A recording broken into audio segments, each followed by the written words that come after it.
Disclaimer, this is for awareness and healing to help people learn, not to attack anyone. Note, this content is for 18 plus only. Parental guidance is advised. Watch with care.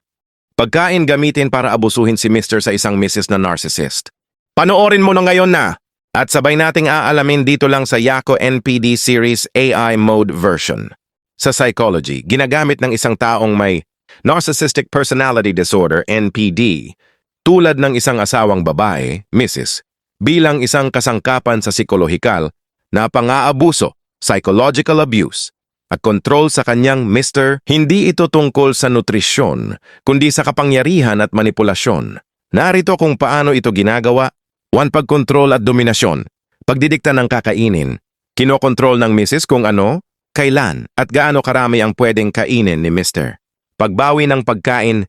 Ginagamit ang pagkain bilang parusa.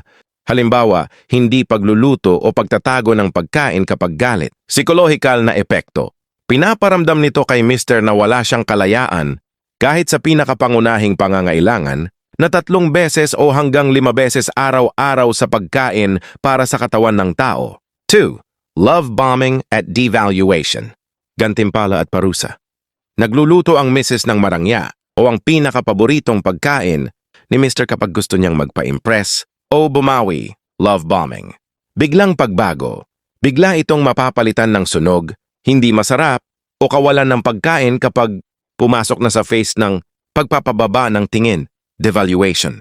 Yung mga ayaw mong pagkain naman ang ihahain at ang lahat na paborito mo ay maglaho at papalitan niya sa mga pagkain na nalalaman niya na pinaka-ayaw mo at sabay paliwanag na ito dapat mong kainin, healthy food ito, kumpara sa paborito mong nakakasira ng kalusugan mo na nagpapahina ng lakas mo sa kama at libido mo. Psikolohikal na epekto. Nalilito.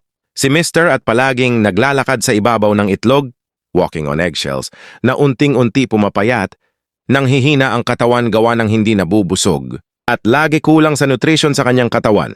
Araw-araw para lang mapasaya ang Mrs. 3 gaslighting at pambabaligtad paggawa ng eksena. Lutuan si Mr. sa pagkaing bawal sa kalusugan niya. Halimbawa, mataba para sa may high blood at magagalit kapag hindi ito kinain. Pansariling biktima, sasabihin ni Mrs. na walang utang na loob o hindi marunong magpahalaga.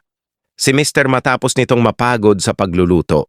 Psikolohikal na epekto. Pinagdududahan ni Mr. ang kanyang sariling bait at nakakaramdam ng matinding guilt o paninisi sa sarili na mas lalong nagpapayat at nagpapahina niya physically, emotionally, and mentally exhausted. 4. Pag-atake sa hitsura at self-esteem. Body shaming. Gagamitin ang pagkain para kutyain ang katawan ni Mr. Sasabihan siyang matakaw o mataba habang kumakain, o kaya ay rasyonan ang pagkain dahil pumapangit na siya, lumalaki na ang tiyan, o di kaya sabihin niya habang kumakain ka na, bakit ang payat mo? Lakas kan man kumain, sa mo ba pumunta lahat na kinain mo? May tinatago kang bisyo, ano sumagot ka? Psikolohikal na epekto. Sinisira nito ang kumpiyansa sa sarili ni Mr. upang maramdaman niyang wala nang ibang magkakagusto sa kanya, kundi ang kanyang Mrs. na lang. Like, follow, share Yako for more.